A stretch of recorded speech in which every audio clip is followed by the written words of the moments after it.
They said that old age and infirmity had begun to catch up with time. बात तो बिल्कुल सही है, लेकिन ग्रामेटिकल मिस्टेक है।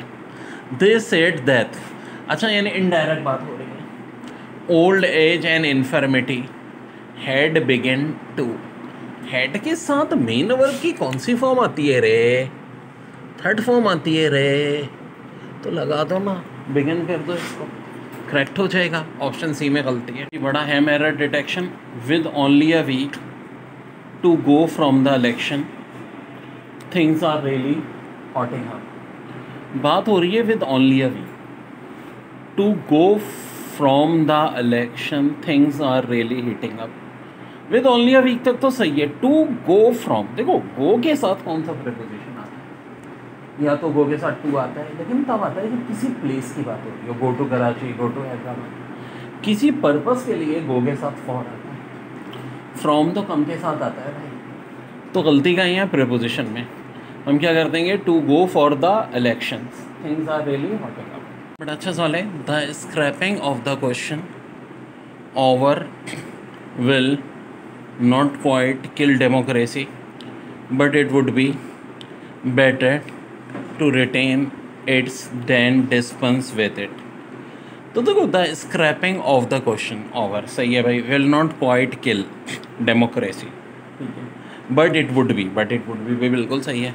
बेटर टू रिटेन, अब रूल ये कहता है कि टू रिटेन हमेशा एक ऑब्जेक्ट से फॉलो होगा। और देखो इंग्लिश में ITS इट्स एक ऑब्जेक्ट नहीं बल्कि एक सब्जेक्ट होता है। तो अगर इसको ऑब्जेक्ट में कन्वर्ट करना है तो इट्स की जगह क्या लगाना होगा?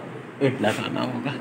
To retain it then dispense with it, यानी ऑप्शन डी में गड़बड़ है। ठीक है, इट इज़ एन अपॉर्चुनिटी, ये एक अपॉर्चुनिटी है for the parliament. Wait a minute, parliament के साथ आर्टिकल होता ही नहीं, तो गलती शुरू में हमें पता चल गई। नोट कर लो अलग से की पॉइंट कि पार्लियामेंट से पहले कभी आर्टिकल नहीं आता, बट पार्लियामेंट से आगे था। To serve its role of holding the executive to account has important are task has making loss.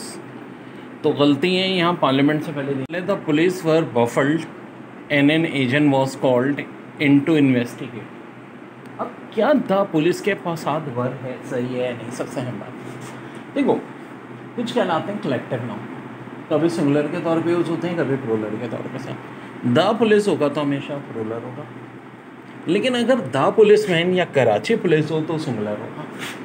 मौजूदा केस में क्या है? द पुलिस, तो प्लूरल है, प्लूरल वर्ब आना चाहिए, वर्ब बिल्कुल सही है। Baffled an agent was called in to investigate. यार ये इनटू तो एक्शन के लिए होता है।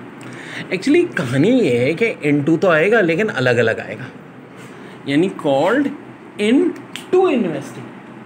एक तो इनटू होता है और एक होता है इन, और फिर ये गैप देंगे तो बिल्कुल अलग बात है। कॉल्ड के साथ इन है और इन्वेस्टिगेट से पहले TO2 है, तो ये असल में इस तरह है, कॉल्ड इन टू इन्वेस्टिगेट। तो इनटू नहीं बल्कि ये होगा। अच्छा, देयर इज डायरेक्ट एविडेंस, देखो गलती होती है ना तो पढ़ने में गलत लगता है। देयर इज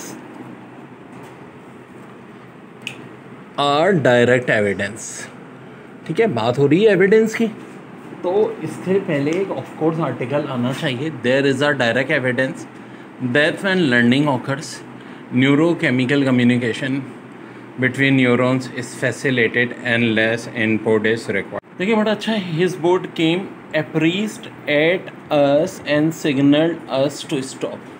तो देखो अब्रीज्ड ऑफ, और ये पूरा एक प्रीपोजिशन है, फ्रेजल वर्ब जिसको कहते हैं, जिसके मीनिंग क्या होते हैं? बाखबर होना या खबर देना। तो अप्रीज्ड के साथ ऑफ लगेगा, एट हटा दीजिए। बड़ी टेक्निकल बात, its colour makes the moth. अब मोथ की मीनिंग अक्सर को नहीं पता होंगे, वैसे कीड़े को। Undistinguished from the branch it rests on. Wait a minute, अब अगर आपको मतलब नहीं भी पता, लेकिन पार्ट ऑफ स्पीच को ज़रा गौर से देखो। इट्स कलर मेक्स, वर्ब की बात हो रही है, मेक्स कर रहा है किसको? दी डैश, लाजमी कोई ना कोई नाउन की बात है। और जब नाउन की बात है तो अनडिस्टिंग्विश्ड क्यों? कोई एडजेक्टिव आना चाहिए, नाउन को कौन डिफाइन करता है, कोई एडजेक्टिव। तो अनडिस्टिंग्विश नहीं बल्कि क्या होना चाहिए, इनडिस्टिंग्विशेबल, इनडिस्टिंग्विशेबल। बाकी